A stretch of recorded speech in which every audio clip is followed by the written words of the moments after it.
Berjumpa lagi saudara yang berbahagia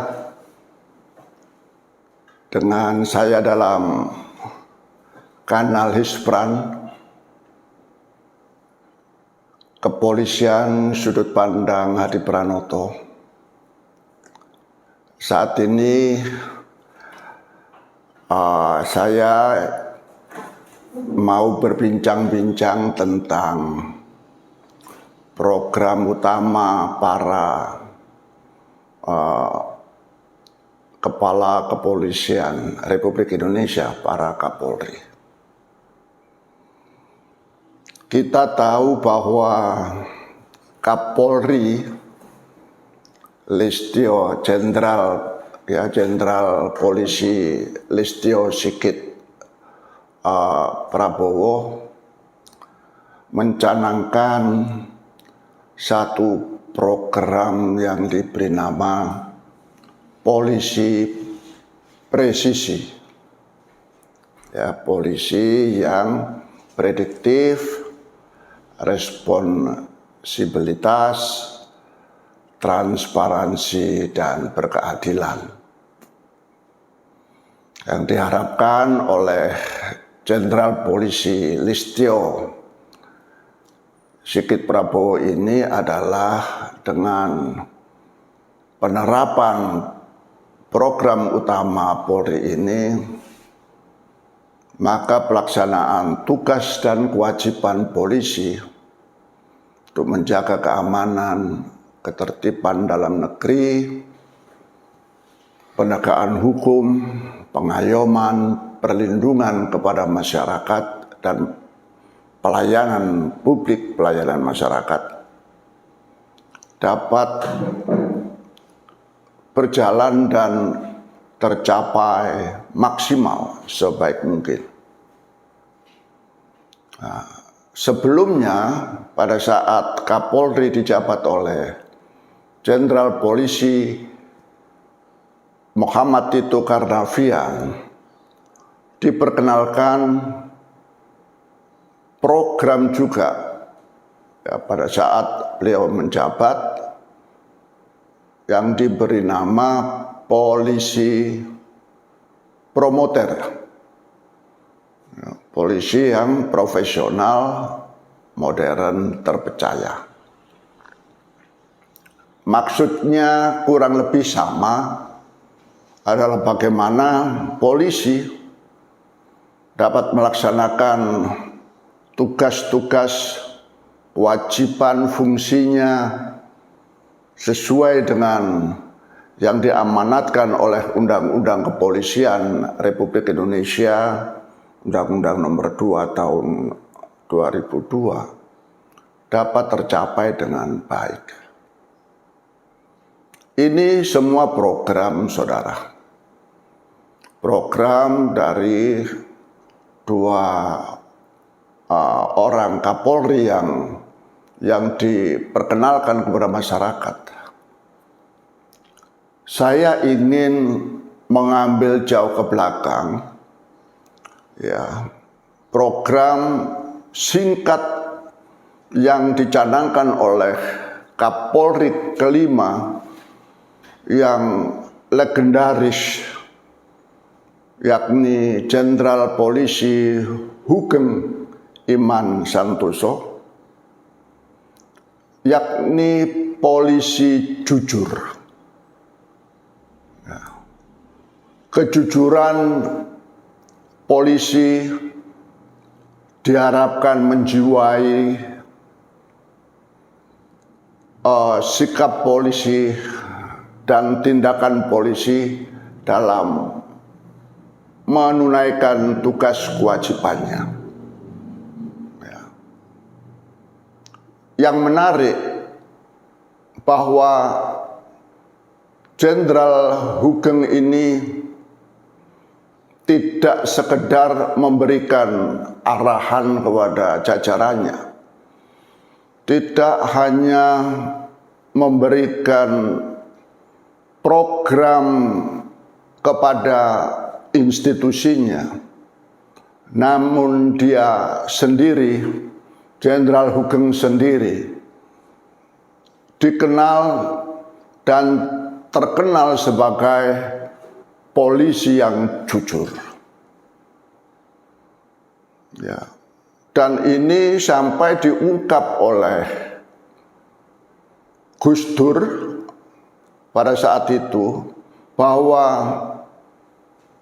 Jenderal Polisi Hugeng adalah polisi yang jujur. Ya. Saya sependapat bahwa kejujuran yang oleh Jenderal Hugeng tidak hanya dimotivasikan kepada segenap anggota kepolisian, tapi dia juga bersama-sama segenap anggota bekerja untuk melaksanakan tugas kepolisian. Tapi yang paling penting dan yang dikagumi oleh masyarakat adalah Jenderal Hugeng memang berada di depan, ya, ing madya mangunkarso, ya. Dia sendiri jujur. Dia sendiri terkenal sebagai sosok yang jujur. Dan itu melegenda dikenang oleh masyarakat rakyat Indonesia. Nah, saya sepakat itu. Karena betapapun baik program yang dicanangkan oleh pimpinan polisi, apabila selahorde di bawahnya para aparat kepolisian, utamanya yang bersinggungan dengan kepentingan masyarakat, itu tidak jujur, maka sebaik apapun program yang dicanangkan oleh pimpinan Polri, apakah itu predictable, apakah itu responsibilitas, apakah itu profesional, ya, tidak berjalan dengan baik. Dengan polisi yang jujur, dengan kejujuran yang diteladani oleh Jenderal Hugeng tersebut, maka orang tidak kenal lagi seperti sekarang ada istilah, ya, lobby dengan polisi. Tidak ada istilah ada titipan atau ada atensi dari polisi yang kedudukannya lebih atas. Ya, misalnya perkara di Polda atau di tingkat Polres, Polrestabes, ya, ada atensi dari Mabes Polri misalnya, ya.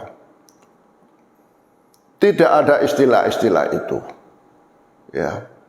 Dengan adanya kejujuran, maka akan benar-benar dapat tercapai asas equality before the law. Asas kesamaan di depan hukum, kesamaan dalam pelayanan polisi. Ya. Tidak ada istilah yang kuat, yang berduit lebih diutamakan dan pasti dimenangkan. Ya. Tapi semua proporsional, ya, benar-benar proporsional, profesional, sesuai dengan ketentuan-ketentuan yang ada. Ya. Baik itu dalam Undang-Undang Kepolisian, Kitab Undang-Undang Hukum Acara Pidana, ya, terlebih akan terlaksana segenap aturan norma-norma yang ada pada kode etik profesi kepolisian. Ya. Sangat indah dan ini tentu tidak mudah. Inilah kiranya sepakat saya dengan Presiden Joko Widodo yang mencanangkan revolusi mental. Revolusi mental perlu dilakukan dalam institusi Polri sehingga program polisi presisi, ya, polisi yang prediktif, yang responsibel, polisi yang transparansi dan berkeadilan seperti dicanangkan oleh Kapolri Jenderal Polisi Listio Sigit Prabowo dapat tercapai. Ya. Dan kejujuran ini dilakukan sejak proses penerimaan anggota Polri, baik itu penerimaan Tamtama, Bintara, ataupun calon perwira Polri. Ya. Jadi tidak ada lagi terdengar istilah harus menyediakan uang sekian, upeti sekian untuk dapat diterima sebagai anggota Polri. Dan tidak ada lagi terdengar diperlukan dana sekian untuk diangkat, untuk naik pangkat, untuk penempatan-penempatan di pos-pos yang dikehendaki oleh anggota Polri. Ya. Semua ini ada dalam pergunjingan masyarakat. Ya. Kita harapkan itu tidak terjadi secara faktual. Kita bersyukur bahwa hasil jajak pendapat dari lembaga survei pada akhir tahun 2021 dan awal tahun 2022, tingkat kepercayaan masyarakat kepada polisi itu menggembirakan. Polisi ada pada tingkat ketiga setelah kepercayaan kepada Presiden Joko Widodo, kedua kepercayaan kepada Tentara Nasional Indonesia, ketiga kepercayaan kepada Polri. Ya.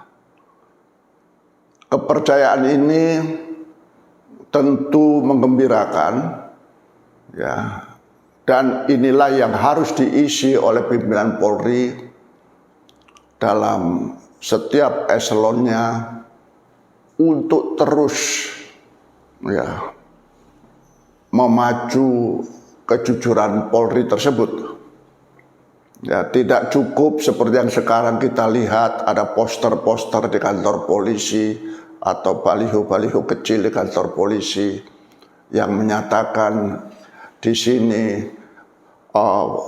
bebas dari korupsi, tidak ada suap, jangan menyuap, tidak menerima suap. Ya. Namun bagaimana sedemikian rupa para pimpinan Polri